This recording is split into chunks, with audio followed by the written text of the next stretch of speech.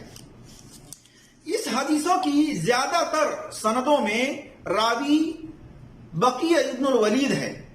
سچا تو ہے، ثقہ تو ہے جمہور محدثین کے نزدیک، لیکن مدلس ہے، اور مدلس کی ان والی روایت بخاری اور مسلم کے علاوہ جس میں وہ سماع کی صراحت، سننے کی صراحت ڈیٹیل نہ بتائے تو پھر وہ سند کے اعتبار سے اصول حدیث کے میزان پر ضعیف ہوتی ہے، صحیح نہیں ہوتی ہے، الا یہ کہ دوسری سند سے کوئی سماع سننا ثابت کر دے، اس کے بارے میں ڈیٹیل بتلا دے.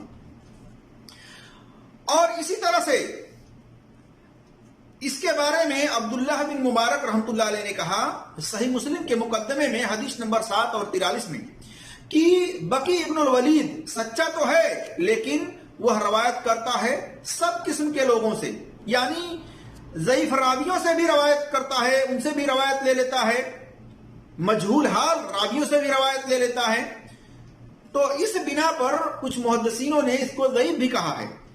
تو پتہ چلا کہ بقی ابن الولید کی روایت کو آنکھ بند کر کے تسلیم نہیں کیا جا سکتا، بلکہ اس کے اندر دیکھا جائے گا کہ انہوں نے سماع کی صراحت، سننے کے بارے میں ڈیٹیل بتلائی ہے کہ نہیں بتلائی ہے. ایک دوسرے سے جان لینے کے بعد پھر وہ روایت اگر سننے کی صراحت ہے، ڈیٹیل انہوں نے بتلائی ہے کہ ہم نے فلاں سے سنا ہے، تو پھر اس روایت کو مانا جائے گا، اصول حدیث میں اس کو مقبول سمجھا جائے گا، ورنہ نہیں. اسی طرح سے بقی ابن الولید یہ مدلس ہیں، ان کے بارے میں حوالہ دیکھیے الترغیب والترہیب جلد نمبر 4 صفحہ نمبر 568. اسی طرح سے التقریب کے اندر نمبر ہے 834. مجمع الجوائد امام حیثمی کی دیکھ سکتے ہیں جلد نمبر 1 صفحہ نمبر 190 میں. اسی طرح سے بقی ابن الولید اگر بحیر ابن سعد سے روایت کریں تو یہ روایت سماع پر، سننے پر محمول ہوتی ہے، چاہے بقی اس کے اندر سماع کی تشریح کریں یا نہ کریں، یعنی سننے کے تعلق سے کہیں یا نہ کہیں کہ ہم نے سنا ہے یا اخبرنی یا حدثنی، اس طرح سے اگر کہیں نہ کہیں تب بھی ان کی یہ روایت ان سے مقبول ہوتی ہے. کن سے؟ بحیر ابن سعد سے اگر یہ روایت بیان کریں، اس میں سننے کے تعلق سے یہ الفاظ نہ استعمال کریں تو یہ مقبول ہوتی ہے، کیونکہ سماع پر محمول ہوتی ہے، سننے پر ان سے یہ روایت مقبول ہوتی ہے. جیسا کہ آپ دیکھ سکتے ہیں علل ابن ابی حاتم تصنیف ابن عبد الحادی کی صفحہ نمبر 124 حدیث نمبر 35 اور 123 پر. اسی طرح سے میرے عزیز دوستوں اور بھائیوں، ان تمام حدیثوں کی سند میں اکثر و بیشتر دوسرا راوی زیادہ تر سند میں معاویہ بن یحییٰ الصدفی ہیں، جس کو جمہور محدثین نے ضعیف الحدیث قرار دیا ہے، حدیث کے معاملے میں کمزور قرار دیا ہے. دیکھیے مجمع الجوائد امام حیثمی کی جلد نمبر 3 صفحہ نمبر 85 میں. اسی طرح سے تقریب التہذیب کے اندر نمبر ہے 6772 اور سنن کبرا کے اندر جلد نمبر 1 صفحہ نمبر 397، جلد نمبر 3 صفحہ نمبر 179، جلد نمبر 9 صفحہ نمبر 296، جلد نمبر 10 صفحہ نمبر 298 میں دیکھ سکتے ہیں. اسی طرح سے تیسرا راوی مقہول دمشقی ہے، یہ بھی زیادہ تر سندوں کے اندر موجود ہے، اور یہ راوی بھی مدلس ہے، اور ان سے روایت انہوں نے بیان کی ہے، سماع کی صراحت انہوں نے نہیں کی ہے، سننا انہوں نے بیان نہیں کیا ہے کہ ہم نے فلاں سے سنی ہے.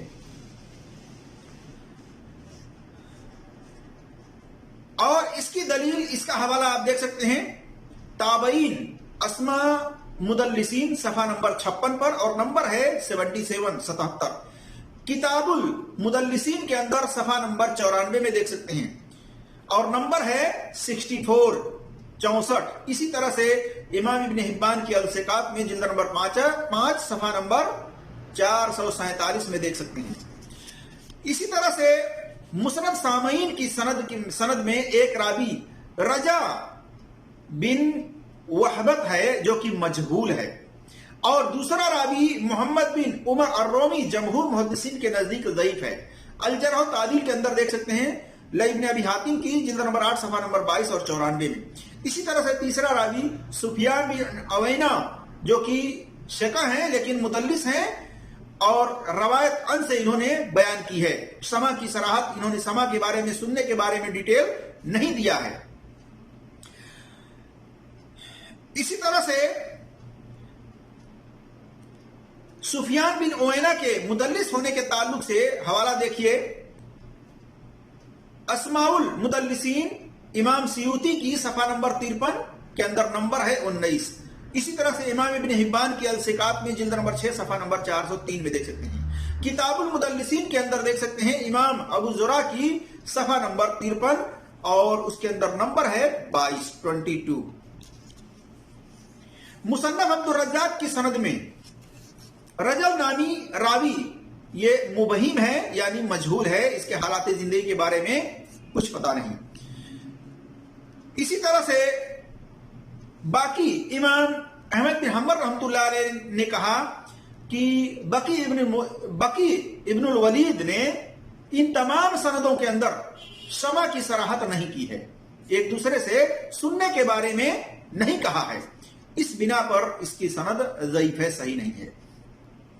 ان تمام حدیثوں کے ترک کو حافظ ابن حجر رحمۃ اللہ علیہ نے کہا کہ ان تمام کی سندوں میں ٹکراؤ ہے، اجتراب ہے، اس کے بنا پر اس کی سند ضعیف ہے، صحیح نہیں ہے۔ اور ان تمام حدیثوں کو ضعیف کہنے والے بہت سارے محدثین ہیں، جن میں کہ امام بہقی رحمۃ اللہ علیہ نے بھی شعیب الایمان کے اندر ضعیف قرار دیا ہے۔ اسی طرح سے امام طبرانی ہیں، انہوں نے طبرانی کبیر کے اندر اس کو ضعیف قرار دیا ہے۔ تو یہ حدیث جو ہے کسی بھی طرح سے دلیل نہیں بن سکتی۔ اس حدیث کو دلیل بنا کر یہ کہنا کہ جس کے پاس مال و دولت ہو اس کے باوجود شادی نہیں کرتا، وہ شیطان کے بھائیوں میں سے ہے، وہ بدترین لوگوں میں سے ہے، ایسے لوگ کی موت بری موت ہوتی ہے، ایسے لوگ منافق ہوتے ہیں، ایسا کہنا درست نہیں ہے، کیونکہ یہ حدیث کی سند ہی صحیح نہیں ہے اصول حدیث اسماء اور رجال کے میزان پر۔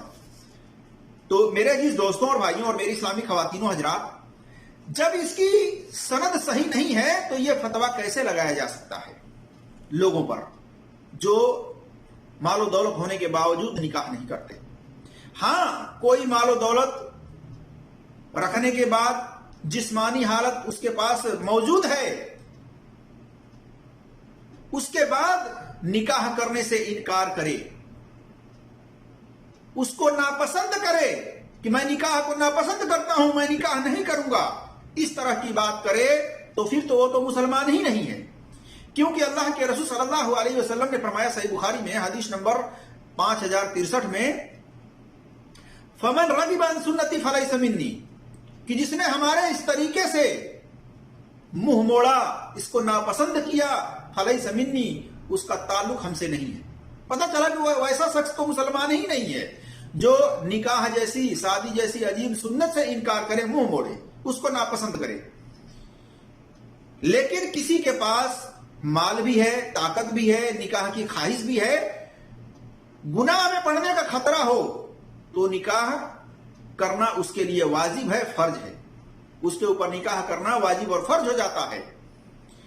اور گناہ میں پڑنے کا خطرہ نہیں ہے، وہ تعلیم حاصل کرنا چاہتا ہے اور اس کے پاس مال و دولت تو ہے لیکن جسمانی طاقت بھی ہے، اس کے باوجود گناہ میں پڑنے کا خطرہ نہیں ہے، اگر وہ نکاح نہیں کرتا ہے تو اس پر یہ فتویٰ نہیں لگے گا کہ ایسا شخص بدترین لوگوں میں سے ہے، ایسے شخص کی موت بدترین ہوگی اور ایسا شخص جو ہے شیطان کے بھائی ہے، شیطان کے بھائیوں میں سے ہے، اس طرح نہیں کہا جا سکتا۔ ہاں، کوئی عذر ہے جس کے بنا پر نکاح نہیں کر سکتا تو اس پر کوئی فتویٰ نہیں لگے گا، بلکہ اس کو معذور سمجھا جائے گا، اس کو سمجھا جائے گا کہ کسی عذر کے بنا پر یہ شادی نہیں کر رہا ہے۔ اور اکثر و بیشتر آج دنیا کے اندر آپ دیکھ سکتے ہیں بہت سارے لوگ ہیں جن کے پاس مال و دولت بھی ہے، صحت تندرستی بھی ہے، جسمانی قوت بھی ہے، اس کے باوجود وہ نکاح نہیں کرتے، عذر کے بنا پر، ناپسندیدگی کے بنا پر نہیں، عذر کے بنا پر۔ تو کوئی عذر کے بنا پر کوئی کسی کے پاس عورت ہو یا مرد ہو، کسی کے پاس اتنا مطلب ایسا عذر ہے جو عذر دور نہیں ہو سکتا، ختم نہیں ہو سکتا، اور اس کے بنا پر وہ نکاح نہیں کرنا چاہتے ہیں، تو پھر ایسے لوگوں پر یہ فتویٰ نہیں لگے گا کہ ایسے لوگ شیطان کے بھائیوں میں سے ہیں، ایسے لوگ بدترین لوگوں میں سے ہیں، ایسے لوگ منافق ہیں، ایسے لوگوں کی موت بری موت ہوگی۔ اس طرح کی بات ایسے لوگوں پر نہیں لگے گا۔ بہرحال اس کی تمام سندیں ضعیف ہیں، صحیح نہیں ہیں۔ اس حدیث کو دلیل بنا کر کے اس طرح کی بات کرنا جس طرح سے شعیب میر محمدی صاحب نے کی ہے، یہ درست نہیں ہے میرے عزیز دوستوں اور بھائیوں۔ میں نے آپ کے سامنے پورے پروف کے ساتھ، پورے حوالے کے ساتھ بات رکھی ہے، اور اس کو ہم نے کیا ثابت کیا، بلکہ جمہور محدثین نے یہ ثابت کیا ہے اسماء الرجال کے میزان پر کہ اس کی سند جو ہے ضعیف ہے، صحیح نہیں ہے، اور اس میں تو بہت ساری سندیں ایسی ہیں جو موضوع من گھڑت ہیں، اس حد تک کی سندیں ہیں۔ ہم نے تو کچھ سندوں کا ذکر آپ کے سامنے کیا ہے، اس کے علاوہ بھی کئی سندیں ہیں جو کہ موضوع من گھڑت ہیں اس تعلق سے۔ تو میرے جس دوستوں اور بھائیوں، اللہ تبارک و تعالیٰ کا وہ فرمان ہمیشہ یاد رکھیے جس میں اللہ تبارک و تعالیٰ نے فرمایا یا ایھا الذین آمنوا ان جاءکم فاسق بنبأ فتبینوا، کہ اے ایمان والو جب تمہارے پاس کوئی فاسق خبر لے کر آئے تو اس کی تحقیق کر لیا کرو۔ تو تحقیق کرنا ہر ایمان والے کی ذمہ داری ہے۔ آج دیکھ لیجئے مولوی حضرات ہیں تحقیق نہیں کرتے، حالانکہ ان تمام کتابوں کے اندر شعیب الایمان کو اٹھا لیں، طبرانی کبیر کو اٹھا لیں، اس کے اندر پوری تفصیلات دے دی گئی ہے کہ اس کی سند فلاں فلاں علتوں کی بنا پر ضعیف ہے، لیکن یہ مولوی پتہ نہیں کون سی کتاب پڑھتے ہیں، ان کو دکھائی نہیں دیتا یہ سب علتیں۔ صحیح کہا ہے متقدمین محدثین نے، ابن قطان رحمۃ اللہ علیہ نے کہا کہ حدیث کو نہ دیکھو بلکہ سند کو دیکھو، جس کی سند صحیح ہے اس کی حدیث صحیح ہے۔ حدیث دیکھ کر کے اگر اس طرح سے بات کرو گے تو دھوکہ کھانا ضروری ہے میرے جس دوستوں اور بھائیوں۔ تو ان کی یہ بات بالکل درست ہے اور صحیح ہے کہ حدیث کو نہ دیکھا جائے بلکہ سند کو دیکھا جائے۔ سند صحیح ہے تو حدیث صحیح ہے، اگر سند صحیح نہیں ہے تو پھر دھوکے میں حدیث کو دیکھ کر کے نہیں پڑھنی چاہیے۔ اور ایسا دیکھیے اکثر و بیشتر لوگ ہیں کہ وہ سند کو نہیں چیک کرتے، حدیث کو دیکھتے ہیں کہ حدیث میں اتنی فضیلت ہے، اتنی وعید ہے، اس کو لے کر کے اور عوام میں چھوڑ دیتے ہیں، جبکہ اللہ تبارک تعالیٰ نے تحقیق کرنے کا حکم دیا ہے میرے جس دوستوں اور بھائیوں۔ اور متقدمین محدثین نے سند کے چیک کرنے کے بارے میں اصول دیا ہے۔ تو ہمیں چاہیے کہ ہم اسماء الرجال کے روح سے اصول حدیث کے میزان پر سند کو چیک کریں، صحیح ہو بیان کریں، صحیح نہ ہو تو علت کے ساتھ اس کی وضاحت کرنے کی اس کی سند صحیح نہیں ہے، یہ خامی اس کے اندر ہے۔ اسی طرح سے اللہ کے رسول صلی اللہ علیہ وسلم کی طرف جان بوجھ کر کے جھوٹی بات منسوب کرنا، آپ صلی اللہ علیہ وسلم نے ایسے لوگوں پر وارننگ اور وعید سنائی ہے۔ فرمایا صحیح بخاری میں حدیث نمبر 109 110 وغیرہ میں، من کذب علی متعمدا فلیتبوأ مقعدہ من النار، کہ جس نے جان بوجھ کر کے میری طرف جھوٹی بات منسوب کی جس کو میں نے نہیں بیان کی ہے تو اس کو چاہیے تو اپنا ٹھکانہ جہنم میں بنا لے۔ تو میرے جس دوستوں اور بھائیوں، میں نے آپ کے سامنے یہ تمام باتیں رکھی ہیں۔ اللہ تبارک تعالیٰ ہم تمام مسلمانوں کو قرآن اور صحیح حدیث پر عمل کرنے کی توفیق عطا فرمائے اور تحقیق کرنے کی توفیق عطا فرمائے، آمین یا رب العالمین۔ السلام علیکم ورحمۃ اللہ وبرکاتہ۔